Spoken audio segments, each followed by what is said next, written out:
विश्वविद्यालय ग्वालियर से doctor Himanshu Dwivedi sir उपस्थित हो रहे हैं। डॉक्टर हिमांशु द्विवेदी जी का मैं परिचय बताना चाहता हूं सभी प्रतिभागियों को।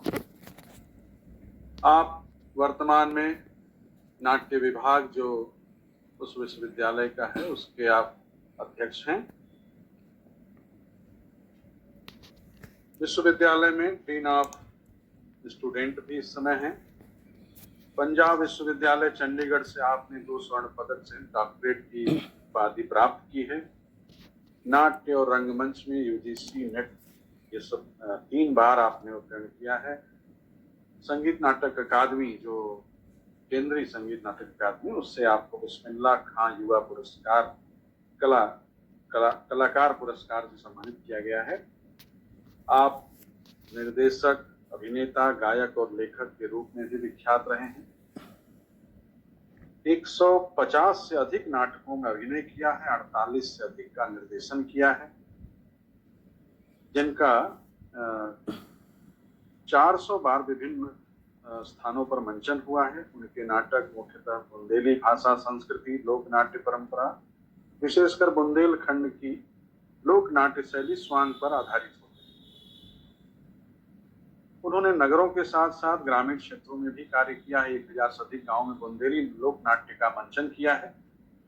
इसके अतिरिक्त वे संस्कृत नाटक शास्त्रीय परंपराओं के साथ भी सृजनात्मक प्रयोग करते रहे हैं और 20 से अधिक संस्कृत नाटकों का आपने निर्देशन भी किया है। साहित्य क्षेत्र में उनकी पुस्तक भारतीय लोकनाट्य स्वांग बुंदेलखंड की पृष्ठभूमि इस विषय पर प्रकाशित है। बहुत सारे राष्ट्रीय पुरस्कार उसको मिले हैं, जिसमें इनलक्स थिएटर अवार्ड भी शामिल है। बुंदेली लोकनाट्य स्वांग पर उनका शोध इस विषय पर किया गया पहला पीएचडी।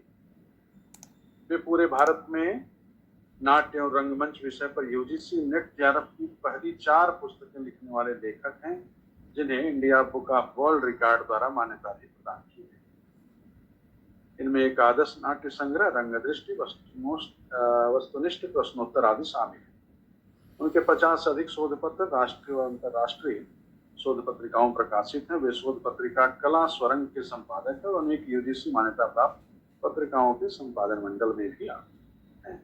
वर्तमान में लोक नाट्य पर शोधार्थी आपके निर्देशन में शोध कर रहे हैं। आपको अनेक राष्ट्रीय और अंतर्राष्ट्रीय सम्मान प्राप्त है, जिसमें उस्ताद बिस्मिल्लाह खां संगीत नाटक अकादमी युवा कलाकार पुरस्कार 2021 से आप सम्मानित हो चुके हैं। मैं भारत अध्ययन केंद्र की ओर से सर आपका विशेष स्वागत और अभिनंदन करता हूँ। आपकी जानकारी के लिए मैं बता दूं कि यह हम विशेष पाठ्यक्रम अलग अलग विधाओं में संचालित करते हैं। अभी हमारा वास्तु विद्या का शॉर्ट टर्म कोर्स वो भी 15 दिन का ही होता है, वो भी अभी संपन्न हुआ है। इसके बाद हम ये शुरू कर रहे हैं। इसके तुरंत बाद फिर हम पुराण इतिहास पर भी बात करेंगे। तो आज हम इस अवसर पर आप जैसे विद्वान को पाकर हम प्रसन्न हैं और हमें लगता है कि हमारे प्रतिभागियों के लिए भी बड़ा यह सुनहरा अवसर है और कई मामलों में ईश्वर जो करता है बहुत अच्छा करता है, इसको हम मानते हैं और इसी आधार पर ये बड़ा सुंदर संयोग रहा। मैं आभार व्यक्त करता हूँ लावण्य कीर्ति जी का, जिन्होंने आपसे यह संपर्क स्थापित कराया। तो बहुत विनम्रता पूर्वक सर आपका पुनः स्वागत करते हुए मैं आमंत्रित करता हूँ कि आप अपना व्याख्यान प्रारंभ करें।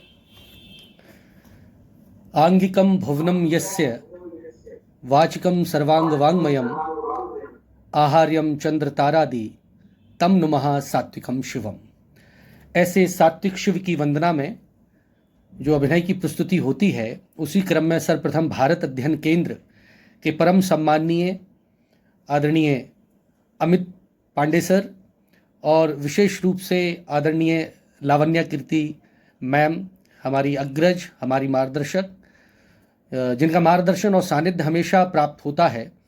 और जैसा आदरणीय सर ने कहा कि एक सुखद संयोग है कि एकदम बताया गया कि इस विषय पर कुछ विचार रखने हैं। तो मूल रूप से मैं अपने गुरुजनों को प्रणाम करता हूं और बहुत ज़्यादा समय नहीं है, लेकिन विषय मुझे बहुत ही रोचक और व्यापक दिया गया है।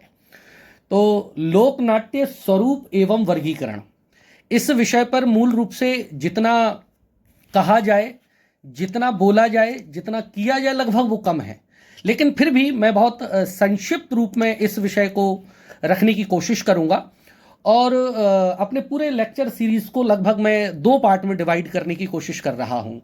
पहला कि एक तो लोकनाट्य के स्वरूप और उसके वर्गीकरण पर हम चर्चा करें, उसके बाद कुछ लोकनाट्य के मैंने वीडियोस आप सभी के लिए निकाले हैं, उनकी प्रस्तुतियां, और उनको मैं दिखा दिखा के थोड़ा सा आपको अलग अलग उनमें जो वर्गीकरण मुझसे कहा गया है कि उनमें क्या वर्गीकरण है वो बताने की कोशिश करूंगा। और 10-5 मिनट अगर आपके मन में कुछ इस विषय को लेकर सवाल होंगे तो उनको हम समाधान करने का प्रयत्न करेंगे।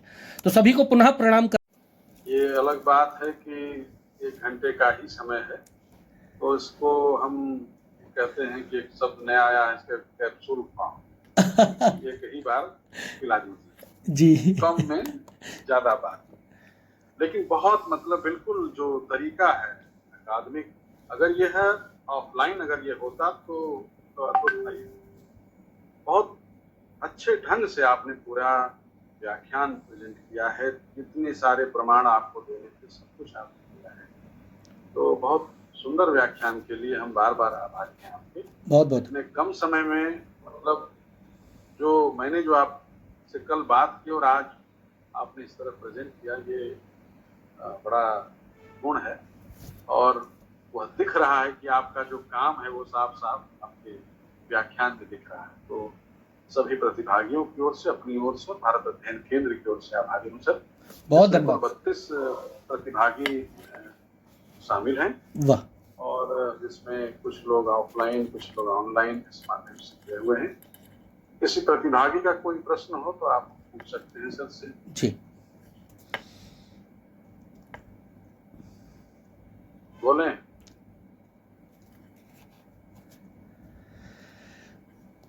प्रश्न 2 ही स्थितियों में नहीं आते सर, या तो सब समझ आ गया हो या कुछ समझ नहीं आया हो। तो मुझे लग रहा है कहीं दूसरी वाली अवधारणा तो नहीं है कि कुछ समझ में ही नहीं आया। नहीं, बिल्कुल नहीं सर, ऐसा एकदम नहीं, क्योंकि मैं बता रहा हूँ।